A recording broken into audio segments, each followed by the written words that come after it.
Hola, mi nombre es Cristal y en este video voy a explicar el desarrollo de mi base de datos llamada Boutique Cristal, que se trata de una tienda. Esta base de datos representa lo que es el funcionamiento de una tienda de ropa y su objetivo principal es organizar de forma eficiente toda la información, ya dígase de los productos, los clientes, los empleados, los pedidos y así sucesivamente. En mi base de datos yo creé alrededor de 7 tablas. Como pueden ver aquí en el panel izquierdo, mi primera tabla es categorías, la segunda clientes, la siguiente detalles de los pedidos, empleados, pedidos, productos y proveedores. En cada una de estas tablas yo les estuve insertando sus respectivos registros, que son estos que están en rojo. Mayormente estos registros o obligatoriamente estos registros se tienen que llenar entre comillas. De la única forma que estos campos no se llenan entre comillas es cuando se trata de un código, que simplemente se utiliza la coma para separarlo de los demás y listo.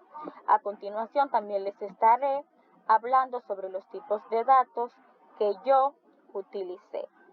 Utilicé en la tabla categoría, en el campo ID categoría, yo utilicé el tipo de dato in primary key, que significa llave primaria. Esto se utiliza mayormente en las bases de datos para el primer campo, que es el ID, y significa llave primaria, lo que significa que aquí es que se va a identificar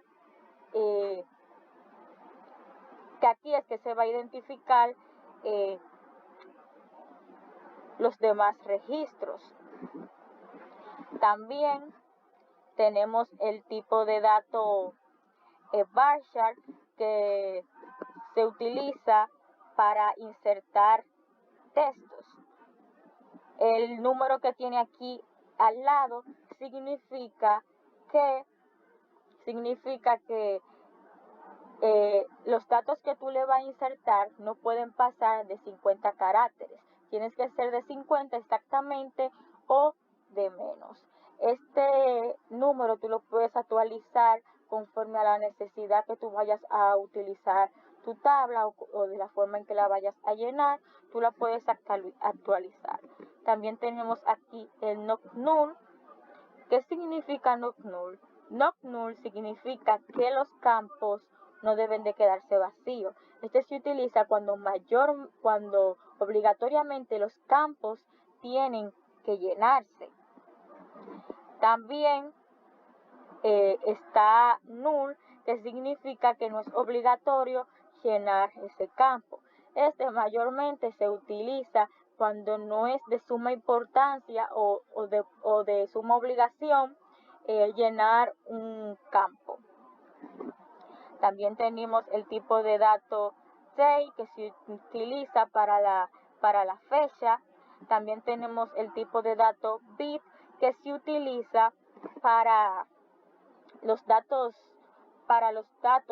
pequeños, como un ejemplo sí y no, que se pueden utilizar para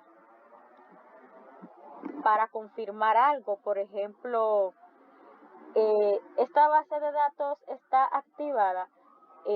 Con este tipo de datos yo puedo poner si sí o si no. O sea, no estoy utilizando algo largo, sino una simple palabra corta, cerrada. También tenemos el tipo de dato char, que este tipo de datos son para campos cortos, como ya sea la talla de una persona o el sexo. También tenemos aquí el decimal, que se utiliza para los precios. También tenemos aquí el data time, que se utiliza para las fechas y las horas, para que estén de manera unificada. En las tablas, yo utilicé 5 tablas para relacionarlas. 5 de las tablas están relacionadas. y yo las relacioné utilizando lo que se conoce como llaves foráneas o foreign key. Estas llaves permiten que una tabla esté conectada con otra y garantiza lo que es la integridad de los datos. Como pueden ver aquí, en la tabla productos,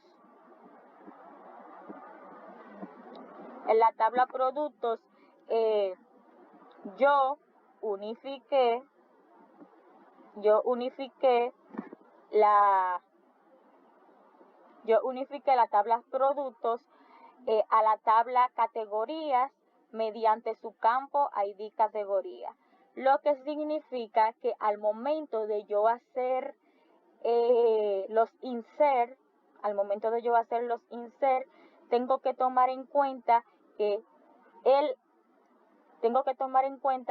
ID de productos también debe de estar en la tabla categoría. También tenemos por aquí la relación de los proveedores, de la tabla proveedor. Lo que expliqué al principio de la tabla categoría se le conoce como una relación de uno a muchos. Tenemos aquí la tabla pedidos, que esta tabla se relaciona con la tabla clientes mediante su ID cliente, lo que significa que un cliente puede hacer varios pedidos, pero cada pedido le pertenece a un solo cliente. Igualmente, un empleado puede gestionar muchos pedidos. La tabla detalles pedidos está relacionada con la tabla pedidos mediante su campo ID pedido. Esto se conoce como una relación de muchos a muchos, ya que un pedido puede tener varios productos y un producto puede estar en varios pedidos. Hasta aquí ha llegado mi exposición. Espero y le hayan gustado mi explicación. Espero que le sirva de mucho. Muchas gracias.